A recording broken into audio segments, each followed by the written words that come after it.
Oke, Kang Abu, terima kasih. Saya mau upload ini sebentar ya. Ya, silakan. Oke.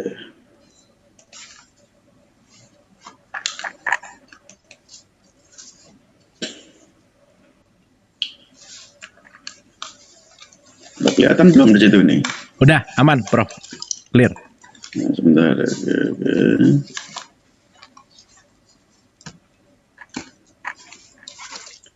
Aman ya? Aman, sip. Oke.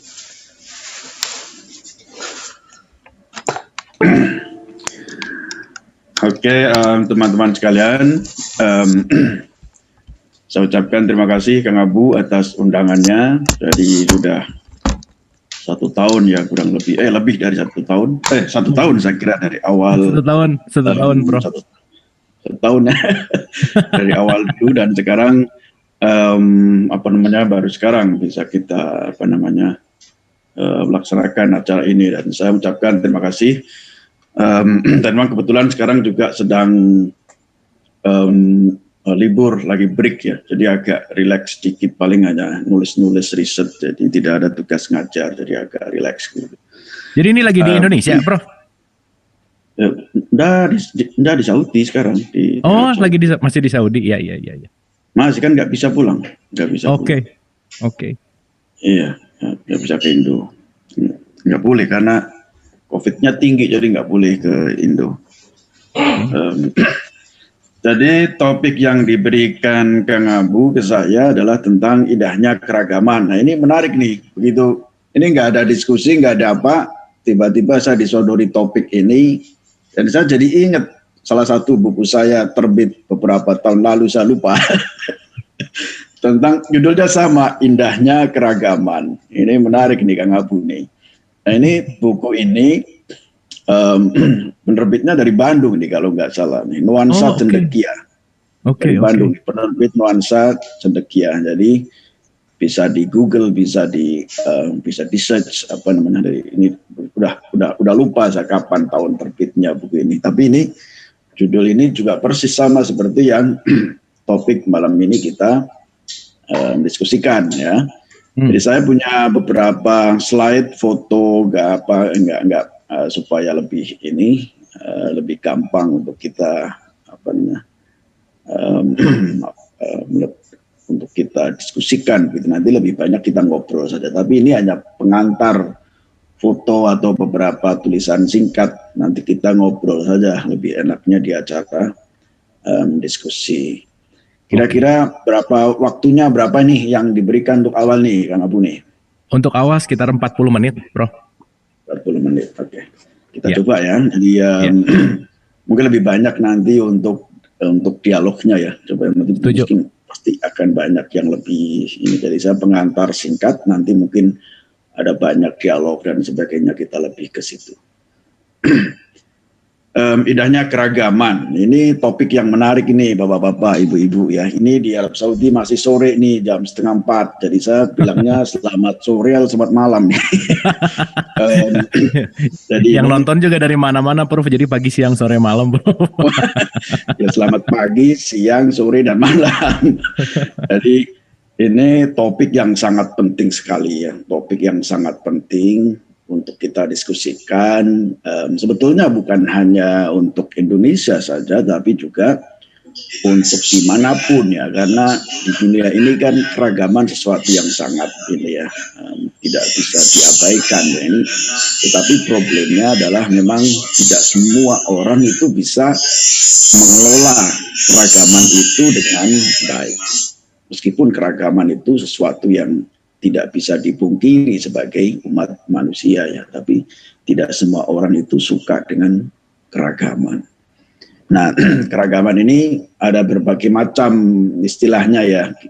Keragaman, kebinekaan, atau dalam bahasa Inggris mungkin plurality gitu ya Kang Abu ya, atau mungkin diversity gitu. Semuanya mengacu pada konteks yang sama sebetulnya. Ini adalah keanekaragaman yang menjadi sesuatu yang sangat penting bagi masyarakat, bagi umat manusia. Jadi sekali lagi ini topik yang sangat-sangat penting, bukan hanya dalam konteks Indonesia saja, tapi juga dalam konteks berbagai macam negara, ya umat manusia ini pada dasarnya. Topik ini sangat penting sekali untuk kita diskusikan.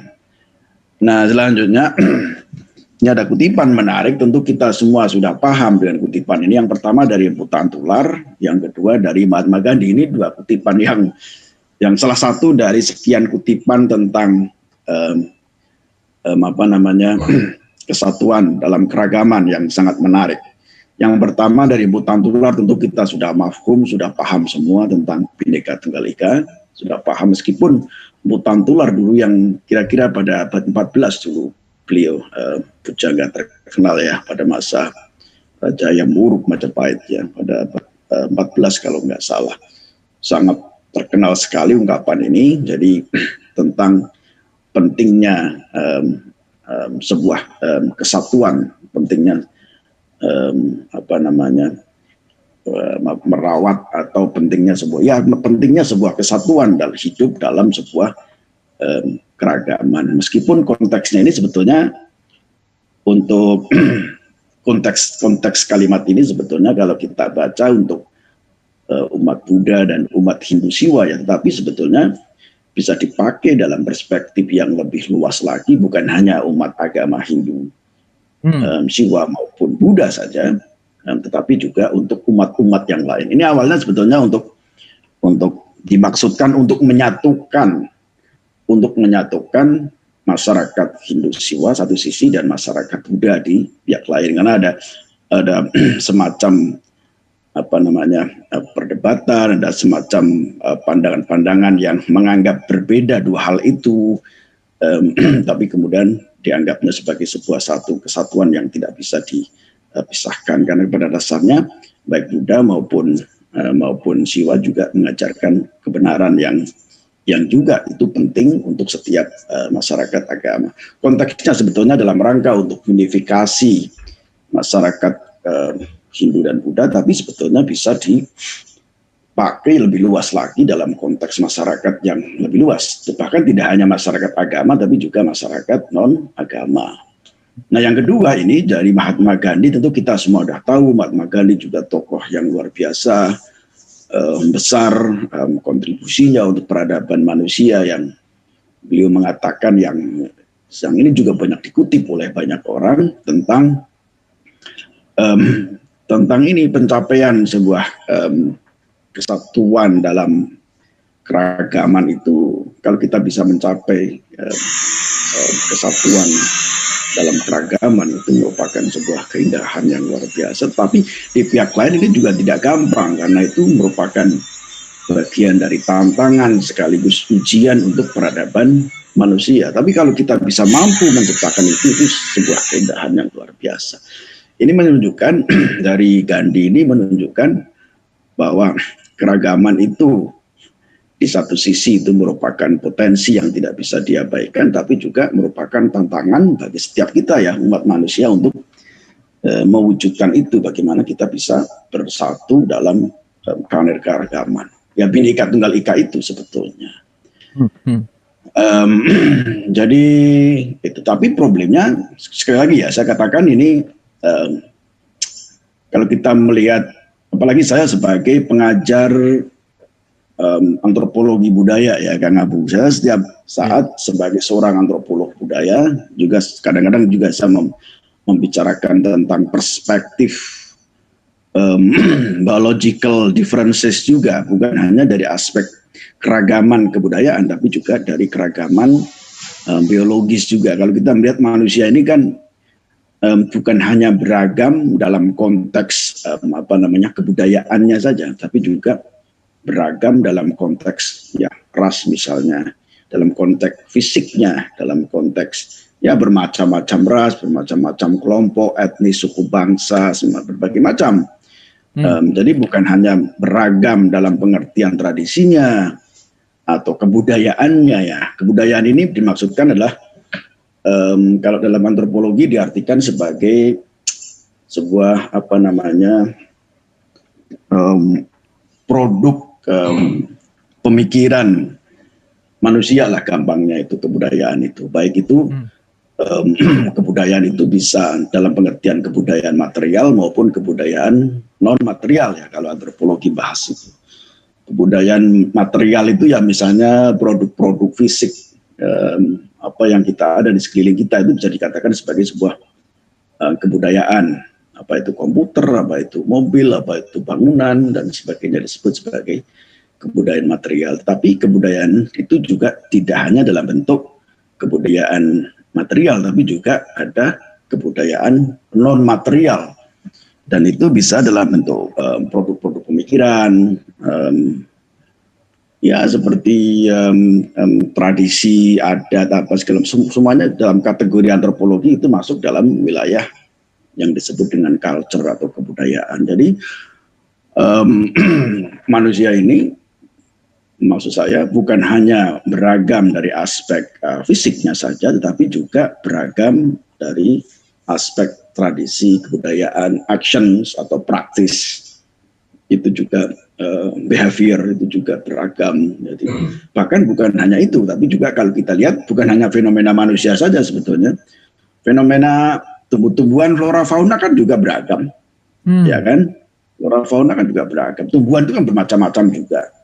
Hewan, animal kingdom itu kan juga bermacam-macam juga, tidak satu bermacam-macam kan. Jadi maka diversity ini sebuah bukan hanya biocultural saja, tapi juga natural juga ya, natural diversity ya, itu menyangkut tentang alam apa segala macam, semuanya itu adalah sesuatu yang sangat beragam, sangat diverse, sangat beragam. Dan itu maksudnya keragaman itu sebetulnya adalah sebuah fakta sosial, fakta alam, fakta biologis umat manusia yang tidak bisa diabaikan, tidak bisa dibantah, tidak bisa diabaikan. Ini sebuah fakta yang kita lihat dalam kehidupan sehari-hari. Lihat aja itu binatang-binatang, tumbuhan-tumbuhan, alam, fenomena alam, manusia dan sebagainya itu kan. Ini maksudnya begitu. Kalau orang beragama itu dianggap sebagai sunatullah misalnya, itu adalah bagian dari itu kan, atau orang bilang natural law, itu hukum alam apa segala. Jadi itu sesuatu fakta yang tidak bisa diabaikan. Human biocultural ini sesuatu yang tidak bisa diabaikan oleh kita. Nah, maka sudah seharusnya sebetulnya karena umat manusia ini beragam, alam ini beragam, seharusnya kita bisa hidup dalam keragaman itu. Seharusnya bisa hidup dalam keragaman. Nah, keragaman ini bukan hanya dalam konteks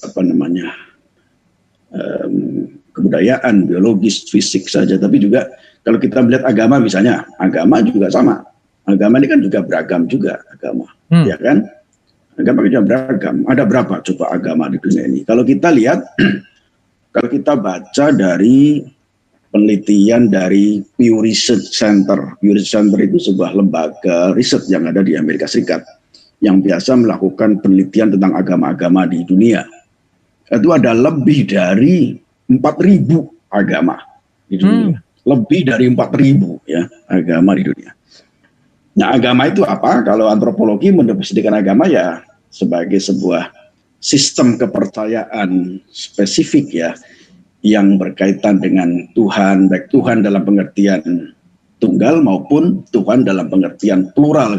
Kalau itu adalah kelompok politeis ya. Kalau monoteis tentu Tuhan dalam pengertian tunggal, tapi kalau kelompok politeis Tuhan dalam pengertian plural. Nah, itu agama ya. Kemudian diekspresikan kepercayaan itu, sistem kepercayaan itu kemudian diekspresikan dalam bentuk ritual, peribadatan atau hukum-hukum etika tertentu dan sebagainya. Itu yang disebut dengan agama. Dan agama itu tentu kalau kita bahas lagi, agama itu sebagai salah satu sistem kepercayaan saja. Nah, belief system ya istilahnya. Kalau belief system itu tidak cuma agama, Kang Abu, tapi juga ada magic, itu juga belief system. Magic, sorcery itu belief system, witchcraft itu belief system kalau dalam antropologi. Jadi religion itu masuk dalam klaster ini, magic, sorcery, witchcraft, sama-sama berkaitan dengan supernatural forces. Ya, makanya itu disebut dengan belief system, tetapi memiliki perbedaan-perbedaan ya.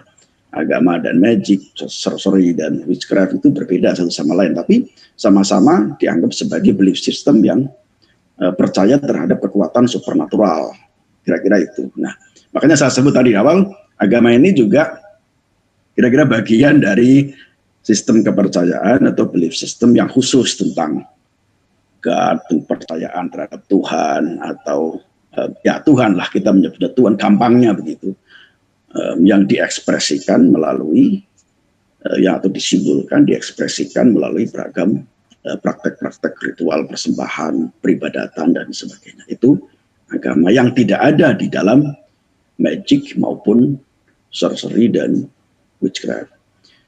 Jadi itu agama. Dan agama ini, kalau agama aja ada lebih dari 4.000, bagaimana dengan Tuhan? Tuhan juga plural, ya kan? Karena agamanya banyak. Tuhan dalam pengertian nama Tuhan, ya, dalam pengertian nama Tuhan juga banyak, ya, ada banyak. Kita lihat aja, googling aja, ada banyak banget nama Tuhan yang diekspresikan, yang dianggap oleh manusia sebagai Tuhan. Nama-nama Tuhan itu banyak banget. Ribuan, saya bisa mengatakan itu ribuan. Misalnya kita menganggap satu kelompok agama saja kayak Yazidi di Irak, ya, itu bisa menganggap lebih dari 1.000 nama Tuhan katanya. Itu ada lebih nama. Ya. Itu dari satu kelompok umat. Tapi apalagi yang lain-lain. Itu nama Tuhan itu banyak sekali. Maka Tuhan, kalau kita bicara Tuhan itu apa? Tuhan itu kalau dalam kajian-kajian keagamaan bisa dilihat dari perspektif Tuhan alam atau natural God. Yang kedua adalah cultural God atau Tuhan budaya. Tuhan budaya itu adalah Tuhan sebagai hasil dari kreativitas pemikiran manusia. Itu dianggap sebagai Tuhan budaya. Namanya, bukan eksistensinya. Kalau natural God itu eksistensi Tuhan seperti apa, tidak ada manusia yang tahu. Nah, nama-nama Tuhan yang banyak itu adalah disebut sebagai cultural God, sebagai Tuhan budaya. Tuhan hasil nama, dianggap Tuhan sebagai hasil dari pemikiran, produk kebudayaan, pemikiran manusia. Nah, kalau agamanya itu banyak, plural, maka nama Tuhan pun kan juga plural, otomatis itu, ya kan? Otomatis, karena Hindu, Buddha, Kristen, yang saya maksud Kristen itu bisa Katolik, bisa Protestan, gampangnya Kristen gitu aja.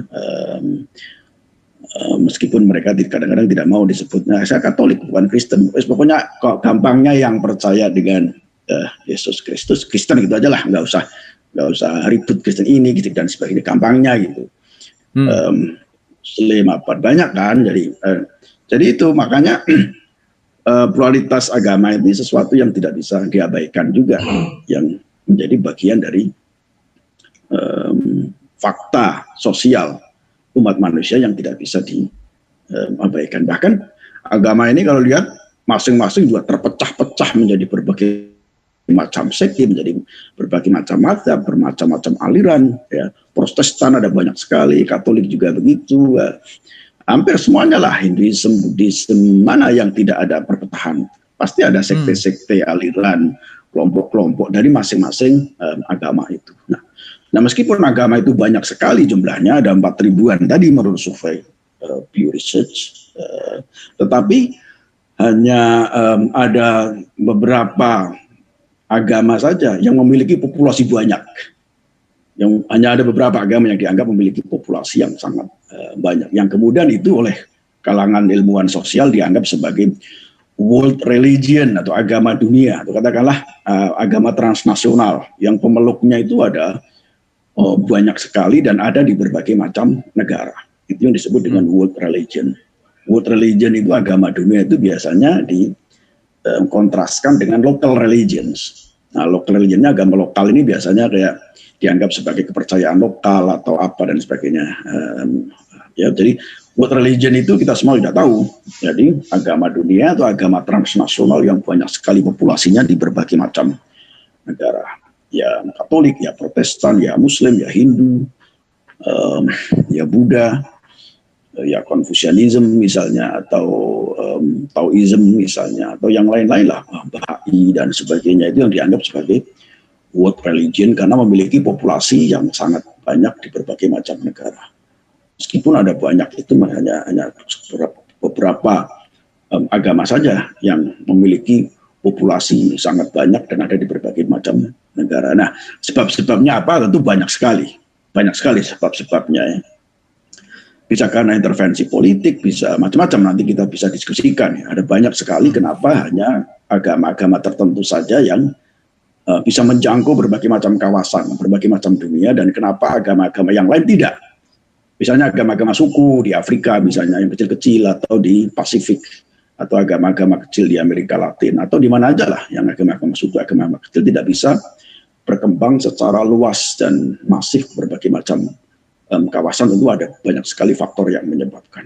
Nah, salah satu faktornya itu adalah politik. Salah satu faktor yang penting untuk itu adalah politik. Jadi, dukungan politik dari pendirian politik itu yang dimaksud di sini adalah pendirian kerajaan, pendirian institusi pemerintahan ya, yang kemudian ikut menyebarkan agama ya, di berbagai macam itu. Ada juga kolonialisme, segala macam, nanti kita bisa diskusikan. Nah, religious plurality itu suatu yang tidak bisa dibantahkan. Termasuk dalam hal ini adalah pluralitas Islam, Muslim plurality, otomatis itu. Sebagaimana agama-agama lain, agama Islam pun begitu. Kan banyak sekali Muslim kan juga banyak. Dari aspek apa? Dari aspek teologi kita mengenal ada banyak. Dari aspek hukum Islam, madhab, fikih juga kita mengenal banyak. Ya. Dari ya macam-macam lah. Kita semua udah tahu itu tentang bukan hanya Sunni Syiah saja yang paling populer, tapi juga yang lain-lain ada banyak. Di sini di kawasan ini misalnya ada kelompok Ibadiyah ya. Ibadiyah itu ada di Oman, di kawasan Oman, negara tersendiri. Oman di Arab Teluk sini, bersebelahan dengan ya, termasuk salah satu dari negara di kawasan Arab Teluk. Oman itu negara di mana populasinya banyak dihuni oleh masyarakat Muslim Ibadiyah, bukan Sunni, bukan Syiah ya. Syiah pun ada banyak macam-macamnya, kan ada banyak kan Syiah tuh. Ya ada ya macam-macam, Syiah Zaidiyah, Syiah Ismailiyah, ada Syiah Isna Asy'ariyah dan sebagainya. Di Arab Saudi ini juga bermacam-macam kelompok Syiah. Bahkan di Madinah itu ada kelompok sekte Syiah sendiri di Ahmadiyah. Di Madinah ada sekitar 1000-an itu kelompok Syiah. Kemudian di Najran, di Arabia bagian selatan, di timur sini, di Qatif, di mana banyak kelompok Syiah juga.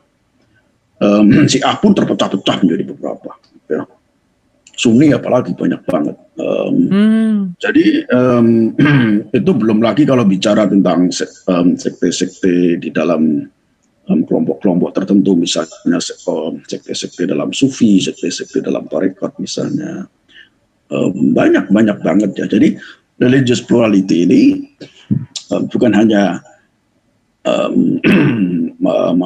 milik Protestantisme atau Katolisisme tapi juga Islam ini juga terbagi menjadi berbagai macam kelompok Muslim ini, banyak sekali varian-variannya, sekte-sektenya ya, dari yang paling ada yang ekstrem, ada yang moderat, ada yang ya macam-macam, beraneka ragam.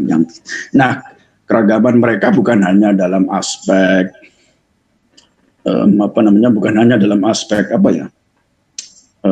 kebudayaan saja, tapi juga dalam aspek yang paling fundamental juga. Misalnya kelompok Ibadiyah misalnya, mereka punya pegangan hadis sendiri, punya imam-imam sendiri, ulama-ulama sendiri, punya buku-buku hadis sendiri yang menurut mereka itu dianggap sebagai valid, yang otoritatif, dan dianggap pegangan buat mereka, gitu kan. Nah, kelompok Syiah pun sama begitu, mereka punya dokumentasi hadis sendiri, punya madhab imam sendiri, punya. Jadi makanya beraneka ragam itu, sangat variatif, sangat bermacam-macam ya. Dan itu sudah menjadi bukan hanya fenomena baru saja, itu sudah menjadi fenomena yang sangat lama. Sejak awal-awal keislaman, Muslim sudah terpecah-pecah ke dalam berbagai macam kelompok, dan itu juga dialami oleh kelompok-kelompok yang lain. Jadi maksud saya, fakta tentang keragaman itu, diversity itu, plurality itu bukan hanya dalam aspek kebudayaan atau dalam aspek biologi, dalam aspek tapi juga termasuk dalam aspek keagamaan ini juga sangat banyak sekali ya ragamnya itu.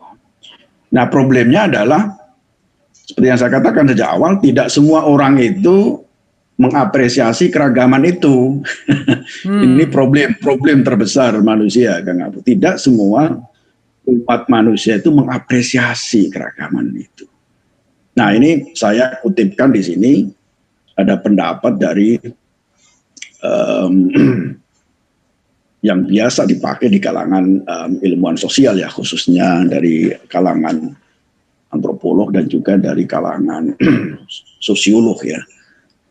Ini pendapat umum yang dipakai kalau tentang bentuk-bentuk hubungan antar kelompok ya.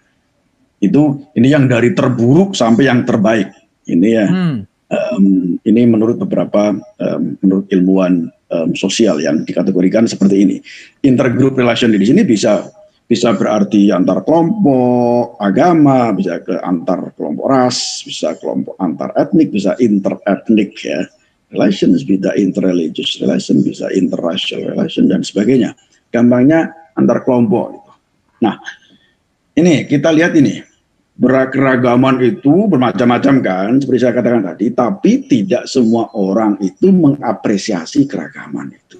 Tidak semua orang itu happy, suka dengan keragaman itu, maksud saya. Tidak semua orang itu senang, respect dengan keragaman itu. Ada banyak kelompok yang benci sekali dengan keragaman itu.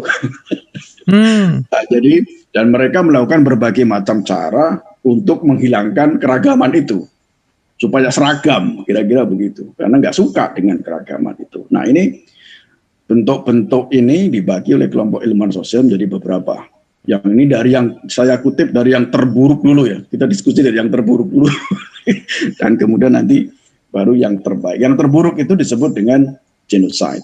Ini kita semua udah tahu nih, genocide itu apa? Genocide itu adalah apa ya kira-kira? Genocide itu genosida kalau dalam Indonesia ya. Genosida ya kalau di Indonesia kan genocide itu kira-kira ya pembunuhan sistematis gitu, pembunuhan massal secara sistematis yang dilakukan oleh sekelompok orang, sekelompok masyarakat, sekelompok orang terhadap kelompok tertentu. Nah, genocide ini atau genosida ini bisa karena berbasis ras, bisa karena berbasis agama, bisa karena maksudnya bisa karena dilatar belakangi oleh perbedaan ras, dilatar belakangi perbedaan etnik, suku, bisa karena dilatar belakangi perbedaan agama, bisa dilatar belakangi perbedaan politik, kepentingan politik dan sebagainya. Genocide ini ada banyak kasusnya di berbagai macam negara. Banyak sekali kasusnya. Kita dalam sejarah misalnya mengenal yang paling buruk apa? Yang paling buruk genocide itu. Hitler misalnya, Holocaust. Ya. Holocaust kan itu yang paling buruk kan kita kenal ada sampai sekitar berapa itu 5-6 juta masyarakat Yahudi di sampai ada sejarawan yang menyebut sampai sekitar 2/3 sampai sekitar 2/3 masyarakat Yahudi di Eropa itu menjadi dimusnahkan oleh Hitler dan Nazi dulu dari tahun 1939 sampai 1940-an Hitler melakukan itu. Jadi sejarah paling buruk dalam sejarah manusiaan ya Hitler ya. Baik itu karena Hitler ini ada kombinasi genocide berbasis agama maupun kombinasi genocide berbasis ras ya, Arya non Arya misalnya. Ya, dan Hitler ini bukan hanya Yahudi yang jadi sasaran, tapi juga yang lain-lain pada waktu itu. Masyarakat Polandia misalnya setelah peristiwa pembantian terhadap Yahudi ini juga Hitler juga melakukan pembersihan terhadap masyarakat Polandia dan itu jumlahnya juga banyak sekali kasus genocide. Kemudian kita mengenal Turki Utsmani. Dulu pada Perang Dunia Pertama, Turki Utsmani itu pelaku genocide juga yang sangat besar juga dalam sejarah kemanusiaan. Misalnya dia tentara Turki dulu membantai orang-orang Armenia ya, baik di wilayah Anatolia di Turki maupun di Suriah dan juga di Irak ya, dibantai itu oleh tentara Turki. Turki, orang-orang Armenia. Juga pembantaian orang-orang Assyria. Waduh, itu banyak sekali korbannya, Kang Abu. Juga di kawasan Irak, di kawasan Suriah, pada saat Perang Dunia Pertama dulu. Dan juga sampai Turki juga melakukan pembantaian terhadap orang-orang Greek, ya. Masuk Greek genocide, kalau Greek genocide dulu pelakunya adalah tentara-tentara Turki zaman Turk Utsmani, ya, Ottoman, disebut dengan Ottoman. Dan sampai sekarang itu jadi banyak kasus dikasuskan, sebagaimana orang mengasuskan Hitler, kan, Nazi, orang banyak negara juga mengasuskan Turki dulu pada zaman Ottoman yang juga melakukan itu. Banyak, Amerika sejarahnya juga melakukan genosida yang sangat parah gitu, terhadap masyarakat Indian, suku-suku Indian, kan, suku-suku Native Americans. Yang paling terkenal adalah Californian Genocide di Amerika dulu, pada abad 19. Californian Genocide itu dulu wah, fatal sekali itu, banyak sekali yang dibunuh masyarakat native di kawasan California dulu ketika Amerika melakukan penyerbuan ke kawasan barat, ya, kawasan barat yang dulu sepertinya dikuasai oleh Meksiko dulu. Pertempuran antara itu kemudian menyebabkan banyak genocide masyarakat lokal yang menjadi korban. Nah, itu banyak kalah kasus genocide ini. Di Kamboja juga kita mengenal dulu, Kamboja banyak sekali. Di Afrika, Tutsi, Hutu, itu juga Rwanda itu misalnya, kita juga salah satu kasus genocide. Dan itu banyak banget. Dan hampir kalau kita baca sejarah genocide, ya, hampir setiap negara punya. Sampai Indonesia kita punya sejarah genocide, Indonesia punya sejarah genocide. Di negara-negara Amerika Latin. Jadi itu kasus terburuk, ya, kasus terburuk hubungan antar agama. Orang yang tidak suka keragaman itu adalah mereka menyelesaikan dengan cara membunuh massal yang disebut dengan genocide. Nah, yang kedua ini agak baikan dikit, tapi juga buruk juga, seperti tidak seburuk yang pertama, tapi juga buruk juga, yang disebut oleh ilmuwan sosial itu long term subjugation. Long term subjugation itu seperti apa? Long term subjugation itu ini penindasan, oppression, ya, suppression, oppression, penindasan. Tapi tidak mesti ada unsur pembunuhan, tetapi seringnya ada juga unsur pembunuhan, tapi tidak pembunuhan sistematis sebagaimana genocide. Genocide itu kan mass murder, ya, pembunuhan massal secara sistematis dilakukan. Itu genocide. Kalau long term subjugation itu bisa penindasan politik, ekonomi, sistem politik, sistem ekonomi, diskriminasi dalam waktu yang panjang, tapi juga kadang-kadang ada unsur kekerasannya juga, di penjara misalnya atau dibuang dan sebagainya. Itu long term subjugation. Contohnya juga banyak ini di banyak negara. Misalnya dulu kita kenal di Afrika Selatan ada kasus apartheid, ya. Mungkin Kang Abu familiar kasus apartheid di zamannya Nelson Mandela misalnya. Ini salah satu contoh dari long term subjugation, apartheid itu, di mana orang kulit putih melakukan diskriminasi, melakukan opresi, melakukan penindasan terhadap masyarakat lokal, masyarakat Afrika Selatan dalam bidang kepolitikan, dalam bidang ekonomi dan sebagainya. Ya, long term subjugation ini hampir semua negara menerapkan ini. Banyak negara yang menerapkan subjugation ini. Jadi kelompok-kelompok, bahkan sampai negara-negara Eropa yang terkenal maju pun ada long term subjugation, meskipun tidak separah di negara-negara lainnya. Misalnya kelompok Gypsy, atau disebut dengan Roma atau kelompok Gypsy di Eropa itu lower class yang kemudian mengalami diskriminasi dari aspek sosial, politik, ekonomi, kebudayaan. Kelompok Gypsy itu karena dianggap historiknya itu dianggap keturunan dari komunitas yang terbuang dari India dan sebagainya.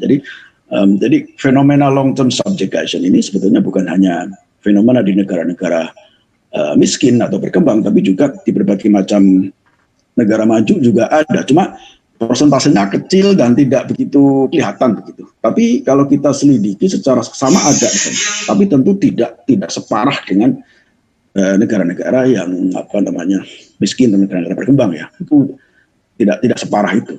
Meskipun sebetulnya itu long term subjugation itu sebetulnya juga ada. Jadi misalnya negara-negara maju itu kan misalnya white privilege itu mesti ada kan Kang Abu kan. Jadi misalnya kulit putih yang menguasai kemudian pasti ada aturan-aturan tertentu apa dan sebagainya untuk membatasi non-white misalnya untuk dan sebagainya, itu pasti ada. Di Australia, di Amerika, di mana-mana itu ada. Hanya persentasenya aja lah tidak separah dengan, tidak kelihatan, tidak setransparan, tidak separah dengan negara-negara. Tapi itu bukan berarti tidak ada.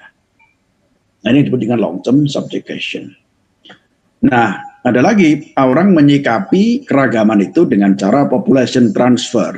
Population transfer ini dipindah dari satu tempat, relocation lah, pindah dari satu tempat ke tempat yang lain. Itu disebut dengan population transfer.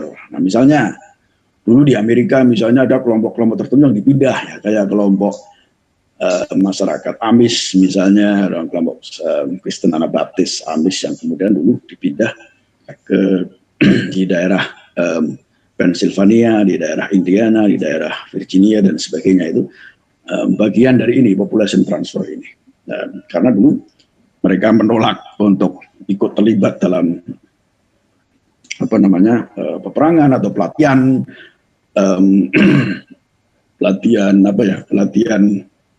untuk menjadi pelatihan militer lah semacam itu, menolak pajak, menolak apa, dan dipindah aja di relokasi tempat tertentu, di kawasan tertentu di Pennsylvania, Indiana dan sebagainya. Atau kasus ini relokasi orang-orang Indian di Amerika, dikumpulin, ditaruh di tempat-tempat tertentu, itu juga bagian dari population transfer. Ya. Nah, kemudian ada legal protection of minorities. Ini juga ada kategori. Jadi keragaman itu macam-macam. Nah, tapi ada rezim yang kemudian melakukan dengan cara memproteksi kelompok minoritas. Ini biasanya terjadi di suatu negara di mana terjadi harassment, hostilities biasanya terjadi terhadap kelompok-kelompok tertentu, sehingga untuk melindungi minoritas itu dibuatlah perlindungan hukum secara legal, formal. Itu negara-negara maju biasanya punya ini, mekanisme ini, legal protection of minorities ini. Mereka ada undang-undang, punya peraturan tertentu tentang ini. Jadi kalau menghina minoritas, mereka bisa dikenakan sanksi, bisa dikenakan hukuman. Itu disebut legal protection of minorities. Dan juga ada yang disebut dengan assimilation. Assimilation ini asimilasi. Asimilasi ini macam-macam bentuknya ya. Asimilasi itu ada yang secara paksa, ada yang tidak. Ada asimilasi sukarela. Misalnya dulu masyarakat Hawaii, masyarakat Pasifik, masyarakat Asia di kawasan Hawaii, Kepulauan Hawaii itu mereka mengasimilasikan diri menjadi bagian dari masyarakat Hawaii secara umum, kebudayaannya, apanya segala macam. Jadi ini contoh asimilasi secara damai, asimilasi sukarela lah. Tapi juga ada asimilasi yang dipaksakan. Misalnya ada rezim-rezim tertentu yang kemudian kamu kalau ingin hidup, kamu harus menjadi bagian dari kami. Kalau enggak ya tahu sendiri resikonya. Jadi asimilasi paksa itu juga banyak terjadi di berbagai macam negara. Ya, termasuk Indonesia, nanti kita diskusikan. Nah, toleran ini setelah asimilasi ini kemudian ada toleran. Toleran ini keragaman dihormati oke keragaman, mereka senang dengan keragaman dan fakta-fakta keragaman ya, itu disebut dengan toleran. Tetapi toleran ini berbeda dengan pluralisme, Kang Abu. Kalau kita membahas toleransi ini berbeda dengan pluralisme. Saya sering menekankan toleran itu baik tapi tidak cukup. Nah, yang lebih baik lagi yang disebut dengan pluralisme. Nah, pluralisme itu masyarakat beragam, tapi semua dihormati, respect, diberi hak untuk berkembang, diberi hak untuk mengembangkan kebudayaan, tradisi, agamanya, melakukan selebrasi apa segala tanpa rasa takut, tanpa rasa gangguan, macam-macam lah kira-kira gitu. Itu disebut dengan pluralisme. Dan beberapa ilmuwan merujuk pluralisme itu kayak misalnya contoh, ada yang mencontohkan di masyarakat Swiss misalnya, di situ ada berbagai macam kelompok masyarakat di Swiss yang tapi kemudian mereka bisa hidup secara damai, secara berdampingan, masing-masing melakukan selebrasi atas keragaman tradisi kebudayaan mereka masing-masing. Jadi itu yang disebut dengan pluralism. Sedikit berbeda dengan toleran. Toleran itu toleran. Toleran itu tidak ada deep engagement ya. Deep engagement itu perbedaan antara toleran dan pluralism. Pluralism itu ada deep engagement. Jadi ada rasa ingin tahu tentang perbedaan, rasa ingin mengetahui tentang perbedaan dan sebagainya. Itu pluralism. Kalau toleran enggak. Toleran itu saya mengerti kamu pakai ini, kamu pakai itu, kamu tapi tidak ada rasa ingin untuk mendalami kenapa dan sebagainya. Untuk mendalami secara lebih dalam. Orang Jawa bilang serawung. Nah, serawung itu saya sebut deep engagement itu tadi. Jadi misalnya kalau toleran itu gini Kang Abu contohnya. Toleran itu ada orang pakai ada teman Muslim pakai hijab misalnya. Muslimah pakai hijab, Kemudian ada teman Kristen pakai salib misalnya. Nah, saya menghormati Anda pakai salib, Anda menghormati pakai hijab. That's it. Itu tolerance. Nah, itu toleran. Nah, pluralisme itu bedanya mereka sedikit lebih maju. Jadi misalnya, kenapa Anda pakai salib? Apa makna simbol salib itu? Apa makna salib buat Anda? Kalung salib itu. Apa maknanya? Apakah itu memiliki fungsi arti tersendiri buat hidup Anda misalnya. Atau kebaliknya berhijab. Kenapa Anda berhijab? Kenapa apa makna itu? Kenapa dan sebagainya. Itu ada sedikit ingin mengetahui, ada deep engagement, ada dialog ya. Ada dialog, mencoba saling mengerti keragaman, mencoba saling mengetahui keragaman itu harapannya supaya bisa tercipta hidup berdampingan secara damai. Nah, toleransi itu enggak. Toleransi itu ya udah kamu makan sate, saya makan ketoprak, ya udah. Itu aja. Udah saling menghormati, itu aja udah. Tapi tidak ada rasa keinginan untuk mengetahui lebih dalam. Tidak ada dialognya, tidak ada deep engagement-nya, tidak ada serawungnya, tidak ada knowledge-nya untuk kenapa bisa sampai begitu, kenapa fondasinya ini tidak sampai situ. Nah, ini gampang. Jadi misalnya kalau Anda di kota, misalnya di kota itu ada berbagai macam bangunan tempat ibadah. Ada kuil, ada misalnya ya ada masjid, ada gereja. Berdampingan-dampingan. Apakah itu toleran atau pluralisme? Tergantung. Kalau itu hanya bangunan-bangunan, masyarakatnya beribadah sana sini, udah saling menghormati, ya itu toleransi. Tapi kalau ada saling ingin mengetahui satu sama lain, ingin tahu satu sama lain, ini mengerti fondasi, knowledge-nya apa dan sebagainya, itu baru sampai di wilayah pluralisme. Ada dialognya, ada itu. Nah, itu baru sampai disebut dengan pluralisme. Nah, ini kasus ini semuanya ada di Indonesia, Kang Abu. Dari 7 ini ada di Indonesia, semuanya ini. Ini ada di Indonesia. Genocide kita punya. Misalnya pembunuhan PKI, misalnya itu contoh genocide itu pada zaman dulu itu kan genocide, itu pembunuhan massal komunis. Karena itu bukan hanya yang terlibat dalam partai komunis, tapi juga orang-orang yang disangka komunis juga menjadi sasaran banyak itu pada zaman itu genocide. Contoh dari genocide, tapi juga sebelum era Orde Baru pun juga pernah terjadi zaman Belanda. Westerling misalnya itu banyak kasus, sering banyak dimuat ya Westerling di Sulawesi ya kalau nggak salah, terjadi kasus genocide juga cukup masif. Kemudian Jepang melakukan genocide juga di Kalimantan dulu, membunuh banyak orang, ribuan orang dibunuh di Kalimantan. Indonesia juga punya sejarah kelam genocide ini. Ya. Meskipun dari tingkat korban tentu tidak ada apa-apanya dibandingkan Hitler misalnya, dibandingkan Turki Utsmani, nggak ada apa-apanya. Tapi kita punya sejarah di Indonesia.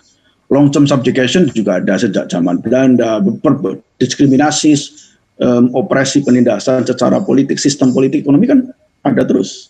Pada masa Orde Baru parah, pada masa Belanda jelas ada. Itu kan bagian dari long term subjugation. Population transfer juga kita punya. transmigrasi itu kan population transfer. Oh iya. Itu kan transfer dari Jawa keluar Jawa ke Papua, ke Kalimantan, ke Sumatera, itu kan ke population transfer itu. Itu bagian dari strategi taktik Orde Baru dulu Pak Harto untuk penyebaran penduduk, tapi juga dalam rangka mengontrol Indonesia. Population transfer kita punya sejarah population transmigrasi, itu population transfer itu sama dengan pemerintah Amerika yang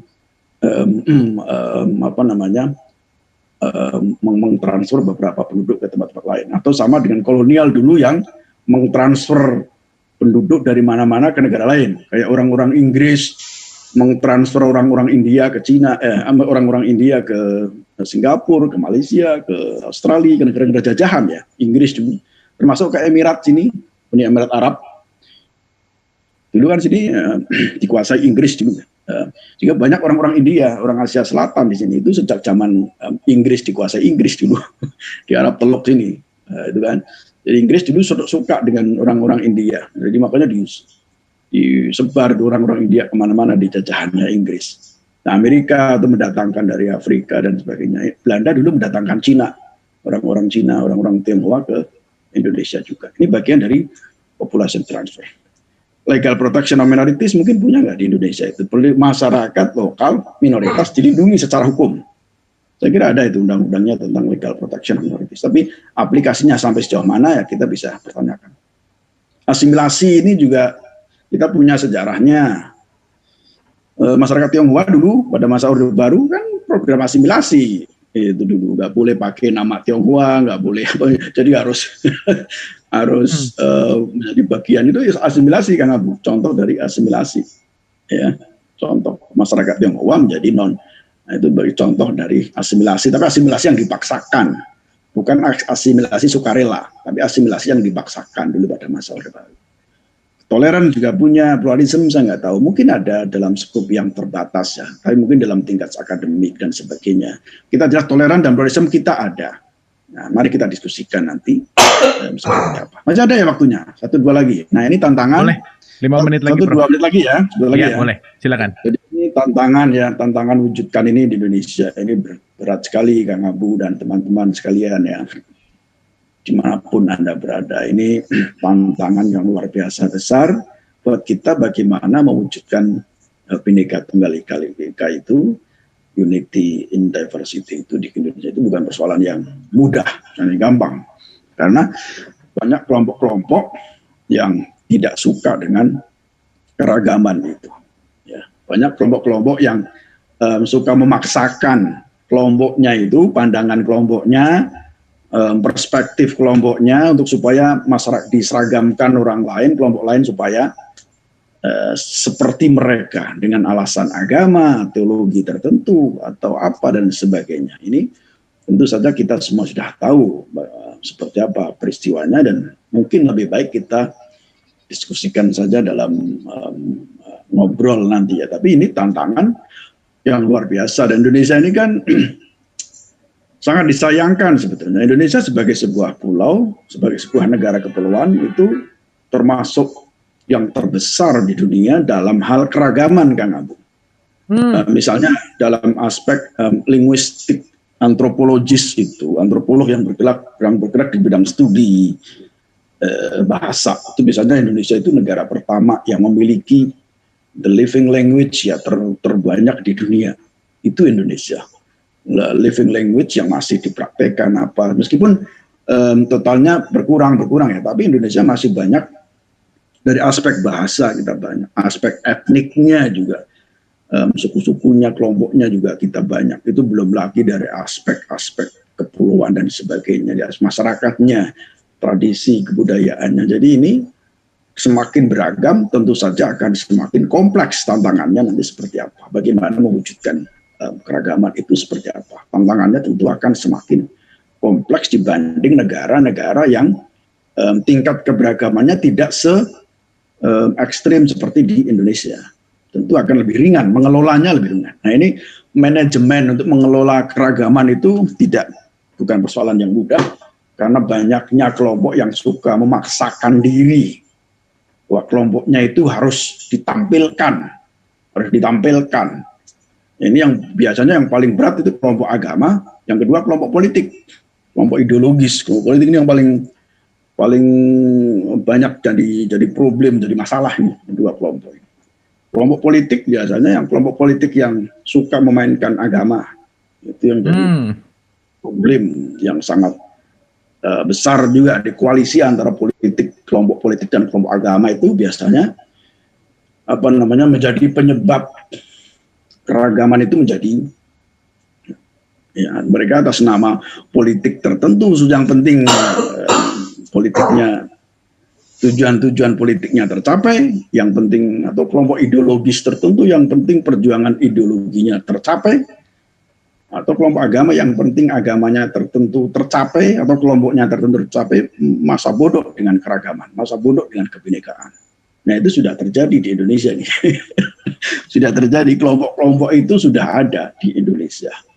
Sudah ada di Indonesia. Dan itu kalau tidak disikapi dengan seksama, disikapi dengan serius, ya, ini akan menjadi bumerang di kemudian hari, akan menjadi tantangan serius di kemudian hari di Indonesia. Jadi kelompok-kelompok yang tidak menyukai terhadap keragaman, karena itu dianggap akan bisa menghambat program-program politik, menghambat program-program agama, menghambat program-program ideologi tertentu, atau program-program yang lain lah, kebudayaan dan sebagainya. Itu bisa menjadi tantangan yang sangat besar sekali untuk eksistensi dan kelanjutan bangsa Indonesia yang plural itu di masa mendatang. Nah ini lebih baik kita diskusikan aja nanti, Mas Abu ya. Kita diskusikan aja. Nah ini yang terakhir nih, ini gambar foto anak-anak ini. Sebetulnya ini merdeka itu apa? Duduk bareng dalam keberagaman. Ya tentu bukan duduk saja. Ini begini nih, contoh toleran. Ini anak-anak ini anak-anak contoh toleran. Mereka dulu belum mengerti apa itu. Tapi yang harus kita perhatikan ke depan ini, masa depan anak-anak ini. Masa depan anak ini. Bagaimana supaya kita bisa berdampingan, bisa saling menghormati, menghargai tanpa ada pemaksaan ekspresi terhadap kelompok-kelompok lain. Itu sesuatu yang bukan persoalan yang gampang. Persoalan yang gampang. Orang seringnya itu adalah menganggap dirinya, kelompoknya benar, kemudian memaksakan kebenaran itu pada orang lain, pada kelompok lain. Jadi kelompok lain dianggap salah kalau tidak mempraktekkan apa yang dia praktekkan. Itu dianggap salah, dianggap keliru, dianggap salah. Yang paling ekstrem dianggap sesat, dianggap apa. Nah itu penyakit umat manusia, Kang Abu. Penyakit umat manusia begitu. Jadi tidak kebenaran. Jadi ya itu memaksakan atau kalau saya mengistilahkan mempublikkan kebenaran itu kepada komunitas lain, mengdeprivatisasi kebenaran yang ia ini percayai, praktek yang ia percayai supaya orang lain mempraktekkan hal yang sama. Kalau tidak, itu dianggap sesat, dianggap tidak benar, dianggap masuk neraka. Itu problem serius kan, problem. Saya ketawa-ketawa aja orang itu coba. Ini masalah yang sangat fundamental ya, masalah. Nah ini bukan hanya terjadi di kalangan umat Islam saja, di kalangan umat-umat lain kan juga sama sebetulnya. Cuma karena di Indonesia ini kebanyakan populasinya masyarakat Islam, jadi kadang-kadang yang paling banyak disorot umat Islam karena memang mayoritas kan di Indonesia banyak. Tapi bukan berarti di kelompok umat agama lain juga nggak ada. Ada juga banyak. Nah ini problem menghargai respek terhadap keragaman itu menjadi PR yang luar biasa besar di kemudian hari, yang harus disikapi oleh pemerintah,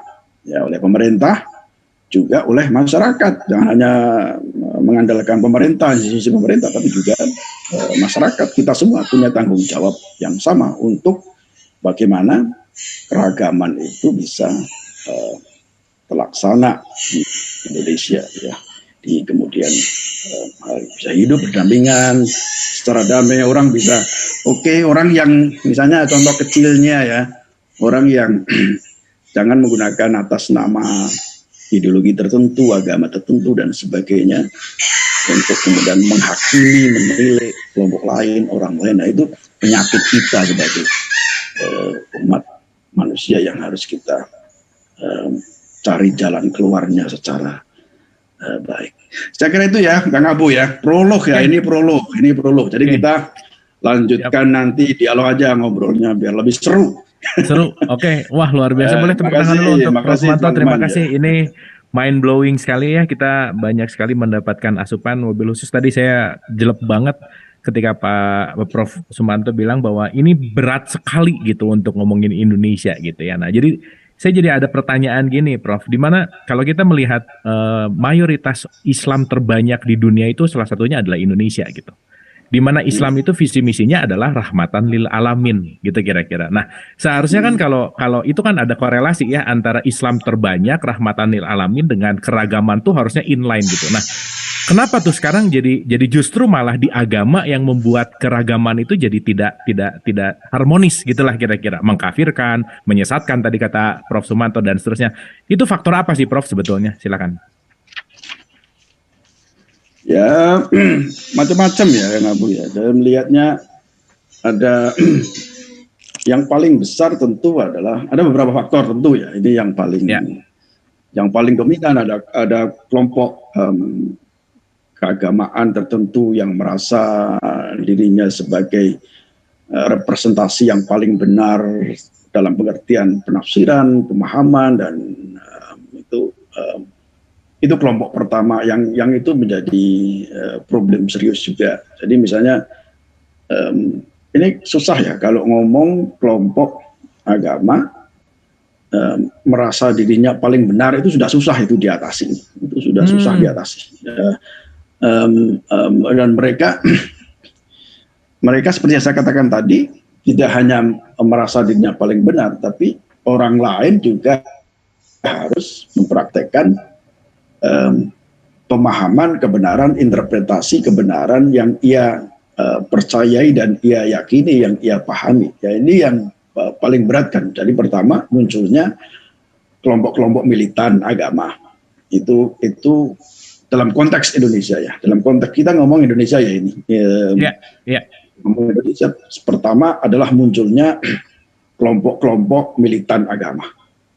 Nah, yang lebih spesifik lagi di kalangan masyarakat Islam, Muslim di Indonesia ya kelompok-kelompok militan Islam, kelompok-kelompok militan Islam yang itu bisa berbasis macam-macam, bisa yang berbasis ideologis, ya, kayak Hizbut Tahrir misalnya, ada yang berbasis teologis, ada kelompok-kelompok Salafi, ada yang berbasis politik, misalnya ya kelompok-kelompok Ikhwan, ada macam-macam ya. Ada yang berbasis kultural dakwah ya kelompok jamaah tabligh macam-macam. Jadi mereka fondasinya macam-macam. Tapi kelompok-kelompok ini adalah bagian dari masyarakat agama, kelompok agama yang menganggap kelompoknya itu sebagai yang paling benar dan yang mempraktekkan itu di luar itu dianggap keliru, dan bukan hanya itu tapi juga berusaha untuk memaksakan dan mengdeprivatisasi apa yang mereka anggap benar itu orang lain supaya mempraktekkan hal yang sama dengan mereka. Jadi intinya kelompok agama militan itu yang paling fundamental di Indonesia. Yang sekarang ini banyak dan itu variannya banyak ya, ormas dalam bentuk ormas atau apa itu banyak di Indonesia, variannya banyak. Tapi intinya kelompok militan intoleran. Biasanya intoleran kelompok-kelompok itu. Kelompok militan itu biasanya selalu berdampingan dengan intoleransi, tidak suka dengan keragaman. Itu selalu biasanya begitu. Kelompok intoleran militan agama itu yang jelas ya, banyak itu persebaran di mana-mana di Indonesia. Yang kedua kelompok politik nih, Kang Abu, jangan lupa nih kelompok politik nih, kelompok politik sektarian. Nah, kelompok politik sektarian itu juga menjadi penyebab ini. Politik yang menggunakan ide-ide sektarianisme untuk tujuan-tujuan politik tertentu, itu namanya politik sektarian, dan tidak jarang mereka berkoalisi dengan kelompok agama itu supaya bisa menang, target-target politiknya itu bisa menang. Nah, kelompok politik ini sebetulnya mereka nggak peduli mau agama, mau kelompok etnik, mau kelompok ras, mereka nggak peduli. Yang penting kelompok mana nih yang bisa dimainin. Itu yang akan mereka mainin gitu. Jadi lihat kasusnya. Jadi kalau kasusnya ini kira-kira agama yang bisa dimainin, ya mainin agama. Kalau di tempat lain kok ini sentimen etnik nih yang harus jadi main, ya sentimen etnik dimainin. Jadi macam-macam, tapi sebetulnya sama politik sektarian. Jadi mereka menggunakan isu-isu kelompok-kelompok tertentu untuk dianggap. Kalau tujuannya baik nggak masalah. Kalau tujuannya buruk kan itu menjadi masalah. Kalau tujuannya itu bisa sampai fatal. Saya cerita kemarin kami ada acara mengundang Lian ya, aktivis perdamaian dari Poso. Tanya awal mula perdamaian dari Poso, perang di Poso katanya juga begitu, dari kelompok politik, isu-isu rumor-rumor yang buruk. Ini kalau kelompok ini politik ini menang, nanti kelompok-kelompok yang lain akan dimusnahkan, tuh. Yang kerap itu orang-orang politik yang modal begitu itu yang hanya menginginkan politiknya tercapai, masa bodoh dengan yang lain. Nah itu kalau di Indonesia saya melihat tantangannya ada dari kelompok agama, ada juga dari kelompok politik, Kang Abu. Kalau melihat dari aspek aktor-aktornya ya, aktor-aktornya antara lain itu. Oke, nah kaitannya gini, Prof. Kecil-kecil ya. Oke, sorry. Kaitannya karena Prof. Sumanto bergerak di bidang pendidikan gitu ya, kira-kira. Nah, adakah potensi pendidikan di Indonesia yang perlu di-upgrade gitulah kira-kira, khususnya dalam pemahaman keagamaan atau dalam pemahaman spiritual atau dalam pemahaman keragaman ini gitu. Dan apa sih yang bisa kita pelajari dari luar Indonesia, pembelajaran misalkan Pak Prof. Sumanto ada di Saudi gitu, sistem pendidikannya seperti apa? Apakah sistem pendidikan Indonesia itu perlu diperbaiki atau perlu di-upgrade atau seperti apa? Sehingga ya itu tadi si politik atau dan lain-lain ya tidak dalam tanda petik menghancurkan ideologis atau apapun dengan kepentingan gitu. Silakan Prof. Ya, jadi itu tadi kalau kita bicara dalam perspektif ilmu sosial, karena saya sebagai ilmuwan sosial, itu selalu berbicara dari aspek structure and agency. Agency itu aktor-aktor, nah structure itu bisa sistem, bisa apa. Nah ini saya belum ngomong sistem, ngomong agency, aktor-aktor. Nah kalau sistem salah satunya ya pendidikan, sistem pendidikan atau sistem kepolitikan apapun ya, itu juga menjadi faktor penting yang harus kita lihat bersama. Nah pendidikan ini masalahnya gini, pendidikan ini sebelum kita bicara sampai ke sana itu harus masyarakat itu betul-betul harus ini dulu ya, apa sebetulnya pendidikan itu, tujuan utamanya untuk apa dan sebagainya. Nah kalau dalam konteks Indonesia saya melihat faktor pendidikan ini juga sangat penting, sangat mendasar sekali kaitannya dengan persoalan yang kita diskusikan sekarang. Jadi kalau kita ngobrol pendidikan dalam konteks Islam, misalnya ya, dari harusnya pendidikan itu kan dipakai untuk misalnya mencerdaskan masyarakat. Pendidikan itu dipakai untuk ya mengedukasi publik supaya lebih kritis, supaya lebih tetapi dalam prakteknya banyak aturan-aturan dan sebagainya yang sebetulnya itu tidak perlu dalam konteks pendidikan. Nah, misalnya aturan tentang berbusana itu kan nggak perlu, pendidikan negeri kok mengatur soal busana. Itu kan tidak perlu sama sekali ya, kecuali kalau pendidikan itu pendidikan swasta, misalnya milik pesantren, milik individu, tidak masalah. Karena itu pendidikan swasta milik sendiri, gitu, milik pribadi. Kalau pendidikan negeri itu kan sama sekali nggak perlu itu hal-hal yang begitu, ya kan? Yes. Nah kurikulum itu juga harus ditata. Kurikulum itu penting. Kurikulum betul-betul harus ditata. Betul-betul harus diyakinkan bahwa tidak ada rasisme di situ. Harus betul-betul tidak ada etnosentrisme di situ. Etnosentrisme itu pemahaman yang merasa kebudayaan kita lebih superior dari kebudayaan masyarakat lain. Dan itu disebut etnosentrism. Dan itu kita menjudge kebudayaan lain itu inferior daripada kebudayaan kita. Itu etnosentrism. Jadi jangan sampai itu terjadi. Misalnya kelompok ini merasa lebih hebat dari kelompok yang lain. Agama ini merasa lebih hebat daripada agama yang lain. Itu adalah bagian dari pemahaman perspektif etnosentrik yang bisa merusak anak didik ya. Jadi harus betul-betul wawasan ini harus betul-betul disamakan. Jadi jangan sampai ada kurikulum, mata pelajaran, apa dan sebagainya yang menganggap apa namanya tidak menghargai, devaluing kelompok-kelompok lain.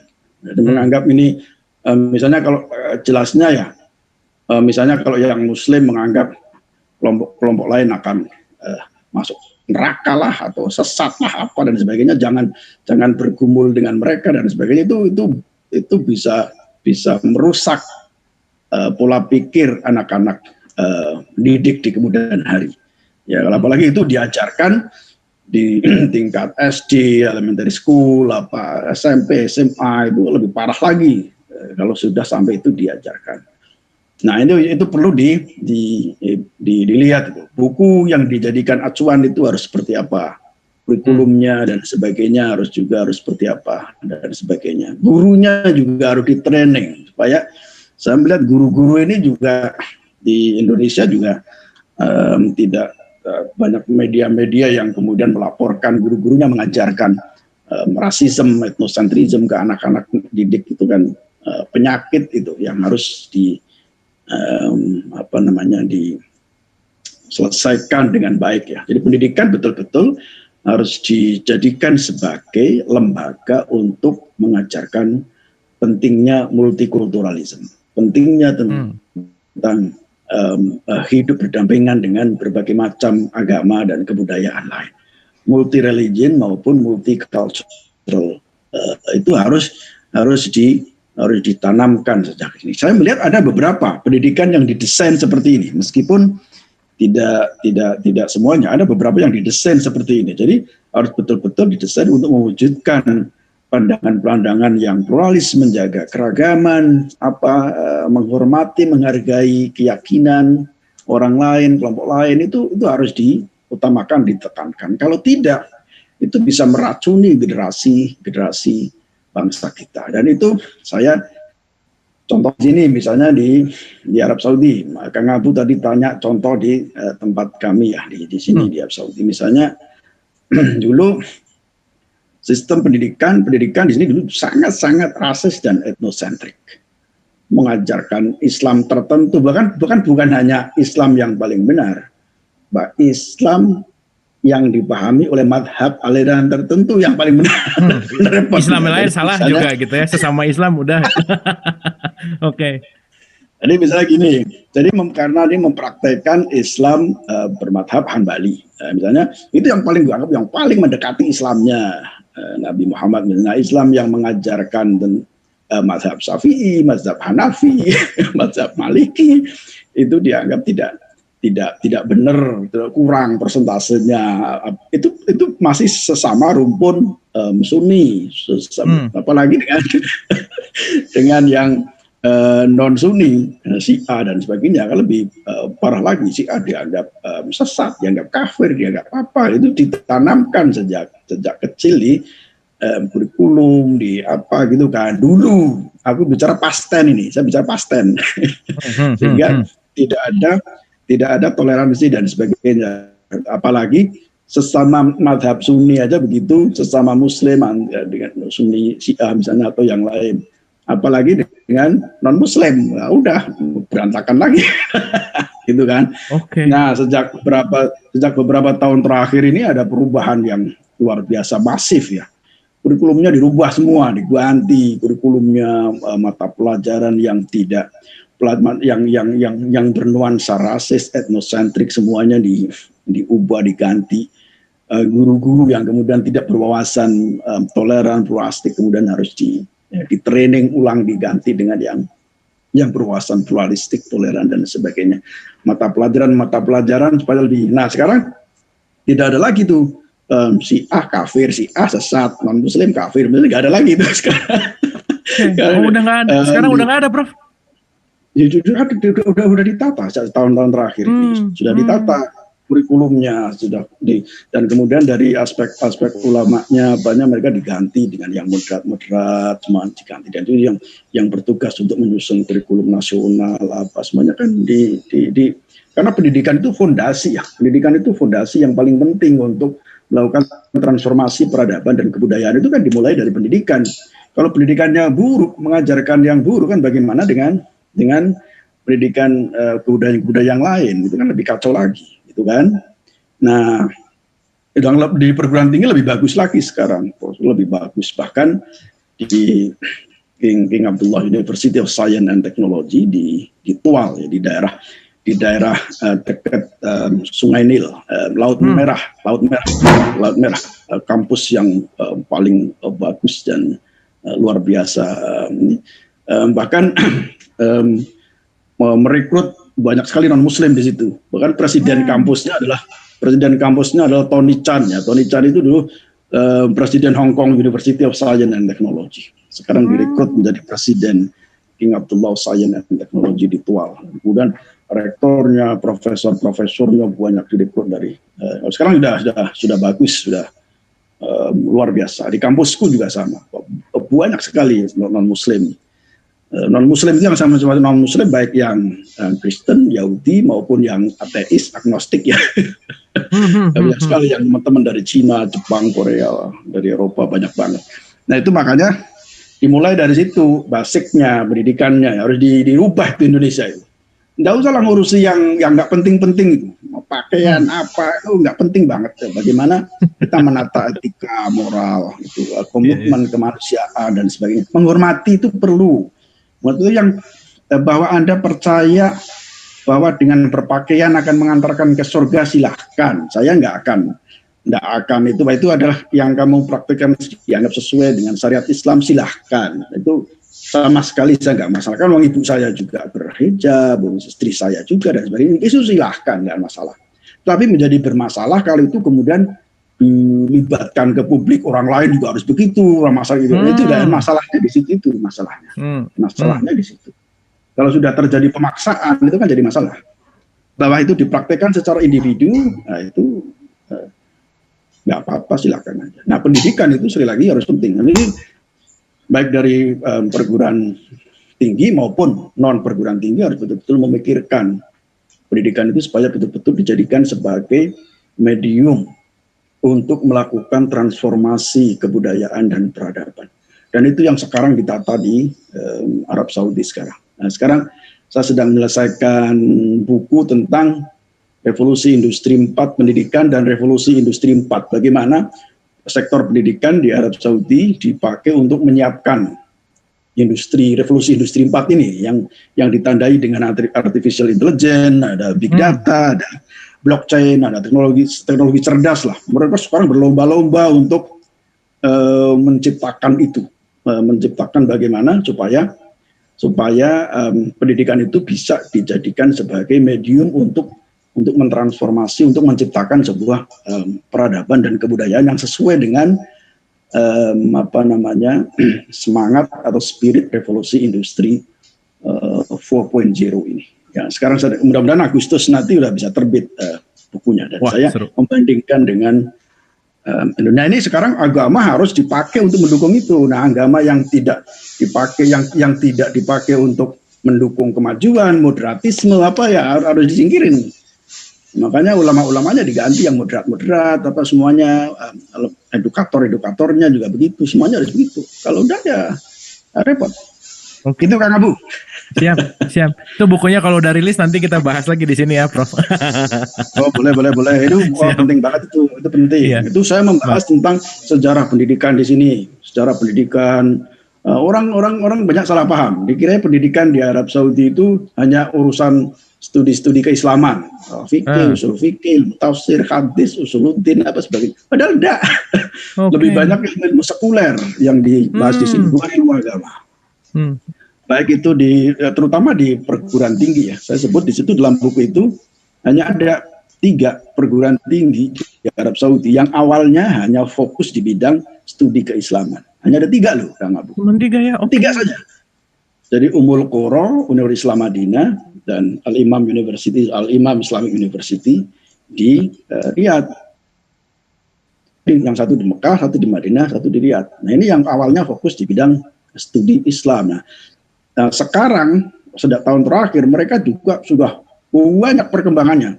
sudah buka fakultas ilmu sosial, kedokteran, farmasi, engineering, bahkan pertanian, segala macam, banyak sekali mereka. Kenapa mereka kok membuka ilmu-ilmu di luar studi Islaman?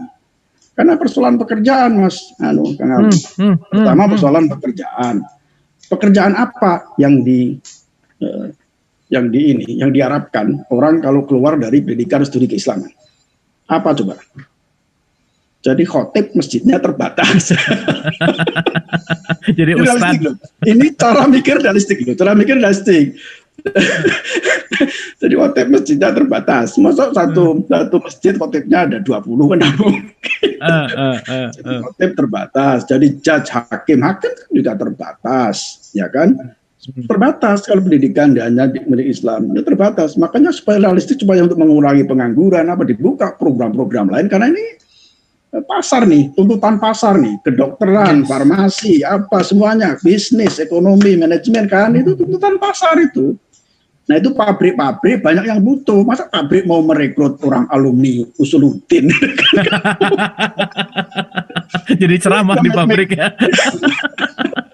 Mikirnya realistik aja lah, nggak usah jelimet-jelimet gitu. Jadi makanya diubah itu, fakultasnya diganti, diperbanyak itu realistik aja. Ya beberapa kampus ada pelajaran Arabic Studies, Islamic Studies, tapi nggak menawarkan degree, nggak menawarkan jadi BA, SAG, sarjana agama, enggak. Jadi hanya 3 itu, selebihnya itu sekuler, KPU sekuler.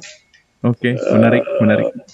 Nanti kita diskusikan lagi tentang pendidikan. Siap, terima kasih Prof. Ini infonya sangat penting banget nih supaya melek gitu ya. Oke, teman-teman, seperti biasa kita akan berdialog, mau yang di Facebook, Instagram Live, mau yang di YouTube, mau yang di Zoom. Silakan kalau ada pertanyaan boleh di chat atau raise hand. Ini udah ada 3 yang raise hand. Kita akan pertama ke Mas Aryo dulu ya, sesuai dengan urutan raise hand-nya. Oke, silakan Mas Aryo. Pak Prof, selamat sore ya waktu Saudi Arabia ya. Kalau seingat saya ya, kan dulu Pak Prof juga S3-nya dari Amerika ya, dari Boston University. Jadi tentunya tadi bisa bicara tentang sedikit tentang Amerika lah. Nah kalau dibandingkan dengan di Indonesia dengan situasi yang sekarang ini, di mana di Indonesia ada beberapa orang-orang kaya lah, dan kebetulan mereka itu etnis yang minoritas. Mereka tuh menyumbangkan hartanya untuk membantu COVID. Jadi minimal dari sisi swasta, bukan pemerintah tapi dari swasta, itu juga ada sisi kemanusiaannya. Kalau di Amerika tuh juga pernah ada kan orang-orang kaya Amerika yang zaman dulu deh, yang kita bicara misalkan kayak Rockefeller, Carnegie gitu kan, itu juga setelah berhasil membangun imperial bisnisnya, kemudian menyumbangkan hartanya ke masyarakat dalam bentuk pendidikan dan sebagainya. Nah, secara pandangan Prof ya, di antropologi, apakah ini kira-kira cara-cara seperti ini lambat laun bisa memperbaiki Indonesia? Jadi seperti yang misalkan konteks Indonesia mungkin menjadi orang-orang kaya yang lain juga ikut tergugah, terutama yang senang pamer-pamer harta di TV dan di YouTube dan segala macam. Mereka jadi lebih tergugah untuk berperan lebih besar ke masyarakat. Apakah menurut Prof secara antropologi itu pernah ada kasusnya seperti itu dimanapun di negara manapun? Itu pertanyaan saya pertama. Kemudian kedua tadi juga tentang transmigrasi dalam tanda petik ya, yang katanya dari Jawa keluar Jawa sehingga lagi Profesor mengontrol.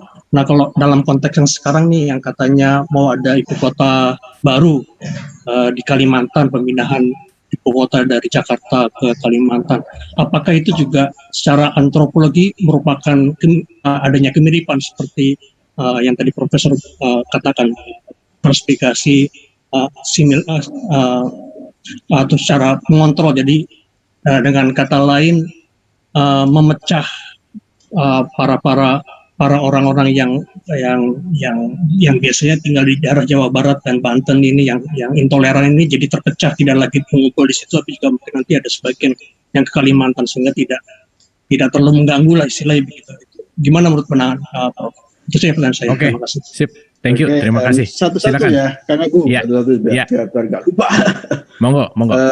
Tentang peran konglomerat ya Pak, pengusaha itu harus Pak. Itu menurut saya harus ya. Maksudnya makanya saya tadi seperti katakan ini sebetulnya bukan hanya tanggung jawab pemerintah, juga masyarakat, bukan hanya mayoritas minoritas. Sebetulnya kalau dalam konteks Indonesia nggak ada mayoritas minoritas. Kalau kita sudah menjadi bangsa Indonesia ya bangsa Indonesia. Mayoritas minoritas kan sebetulnya kategorisasi yang kalau tidak dipakai secara bijaksana bisa berdampak buruk ya. Tapi sebetulnya saya tidak suka dengan istilah mayoritas minoritas. Kalau kita sudah menjadi bagian integral bangsa Indonesia ya kita bangsa Indonesia ya harus memiliki kontribusi yang sama, memiliki kewajiban yang sama, tanggung jawab yang sama, hak yang sama gitu. Kategorisasi minoritas mayoritas sebetulnya lebih banyak ke political aspek ya daripada itu lebih genuine real untuk mendeskripsikan sebetulnya gambaran apa yang terjadi di masyarakat. Oke, baiklah. Sekarang gini, harusnya ada dan itu tanggung jawab untuk memajukan bangsa Indonesia tentu saja bukan hanya tanggung jawab Pak Jokowi, pemerintah atau politisi dan sebagainya, tapi juga masyarakat. Dan masyarakat itu tentu saja termasuk kalangan pengusaha. Dan Indonesia sebetulnya sudah ada sebetulnya. Saya belum lama ini diskusi dengan Pak Hermanto Tanoko ya, Pak Hermanto Tanoko itu kalau saya salah satu pebisnis Indonesia yang sekarang membuka banyak program-program pendidikan untuk anak-anak miskin di berbagai macam daerah di Indonesia.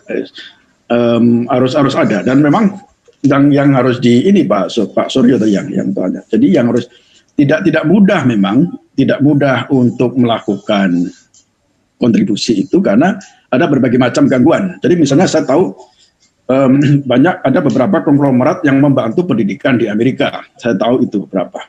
Atau di Singapura. Beberapa konglomerat membantu di Singapura.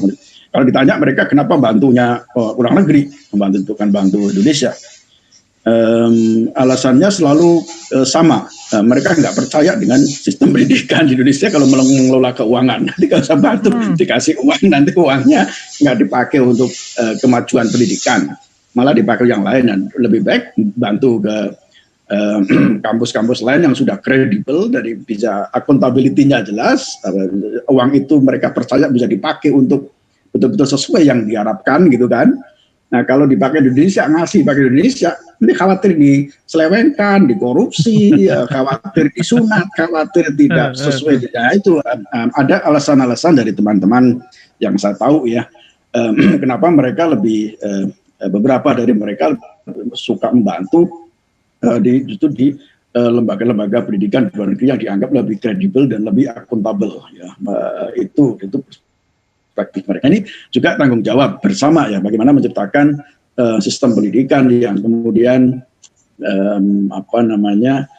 yang bagus, sistem politik yang bagus, sistem pendidikan yang bagus supaya teman-teman konglomerat atau bisnis yang kaya-kaya itu juga memiliki untuk ikut memajukan bangsa dan negara. Dan itu memang tidak mudah ya, prosesnya itu tidak mudah untuk dilakukan itu dan seharusnya memang ada. Tidak hanya yang saya tahu memang ada ya Pak Damek, sudah kenal beberapa orang seperti Pak Damek, juga saya tahu terlibat sangat di bidang-bidang pendidikan dan sebagainya.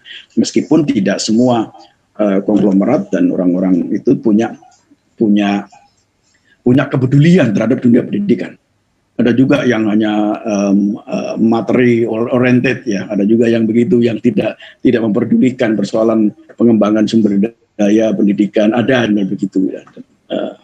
Ini yang pertama soal pendidikan. Yang kedua di Amerika tentu itu sudah terbiasa di Amerika ya. Orang memberikan uang, konglomerat memberikan uang untuk hal-hal itu sudah menjadi bagian yang terbiasa di Amerika. Bukan hanya untuk membantu pendidikan ya, tapi untuk membantu riset, membantu macam-macam. Jadi misalnya ada di Amerika kan ada lembaga-lembaga yang menangani memberikan bantuan untuk penelitian, untuk beasiswa, macam-macam, dan itu dan itu sumbernya bukan hanya dari uang negara, tapi juga dari siapa saja yang mau menyumbangkan uang itu untuk program kegiatan-kegiatan yang dianggap mereka itu positif. Gitu. Makanya program-program donasi untuk kegiatan pendidikan, riset itu banyak sekali di Amerika. Nah, saya sendiri dulu pernah mendapatkan Arhat Foundation, beasiswa dari Arhat Foundation, beasiswa dari National Science Foundation, tentu saja melalui kompetisi. Tapi lembaga-lembaga seperti itu adalah disokong oleh berbagai macam kelompok, individu maupun pengusaha yang punya komitmen yang kuat terhadap pendidikan, riset dan sebagainya. Ada juga yang misalnya ada orang kaya yang suka dengan perdamaian, misalnya kemudian mereka membuat lembaga perdamaian. Kayak dulu saya pernah ngajar di Kroc Institute di Notre Dame di Indiana, itu Kroc Institute for International Peace Studies itu hasil donasi dari sekitar 50 juta US dollar itu dari individu, pemberian individu untuk dikasihkan untuk program-program perdamaian. Maka dibuatlah itu. Maka itu di Amerika sudah kayak semacam sudah menjadi habit gitu, sudah menjadi kebiasaan, menjadi bagian dari tradisi kebiasaan orang memberi untuk program-program yang mereka itu dianggap penting dan bermanfaat untuk publik, untuk masyarakat. Misalnya tentang relasi antar agama, tentang pendidikan, tentang perlindungan minoritas, tentang hak-hak perempuan, atau untuk pengembangan negara-negara berkembang di luar Amerika dan sebagainya, itu sudah menjadi bagian dari hal yang sangat biasa. Kalau ada sesuatu yang positif, mereka itu banyak yang kemudian tertarik, terdorong untuk membantu. Nah, habit untuk membantu untuk hal-hal seperti itu saya lihat belum banyak dilakukan di Indonesia. Nah, kalau di Amerika baik skala besar maupun skala kecil itu sudah menjadi kebiasaan. Jadi saya sekarang ini misalnya sedang terlibat di proyek film dokumenter tentang perdamaian, Kang Abu. Film dokumenter tentang perdamaian. Jadi itu diprakarsai oleh teman-teman dari Israel, dari Palestina, dari Kanada, dari Amerika, dari Inggris. Film tentang perdamaian Kristen Muslim, ya, film dokumenter.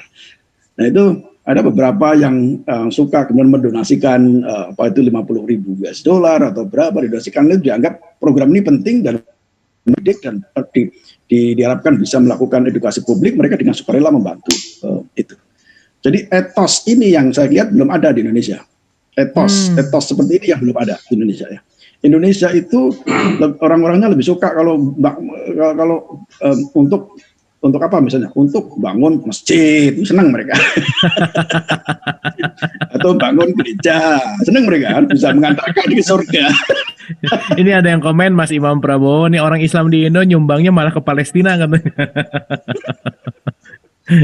Jadi itu etosnya, habit itu belum tertanam di Indonesia. Jadi itu yang konglomerat juga, yang kaya-kaya, mereka senang nyumbang untuk partai politik, untuk pilgub, untuk pilbub, untuk pilpres, untuk apa? Senang mereka mengeluarkan banyak uang itu karena harapannya nanti setelah jadi mereka dapat proyek, mereka dapat ini, dapat itu, keuntungan material dan sebagainya itu loh. Yang kalau untuk menyumbangkan untuk riset, untuk edukasi, untuk pendidikan publik, mencerdaskan bangsa dan sebagainya, mana ada yang tertarik untuk melakukan? Karena dianggap apa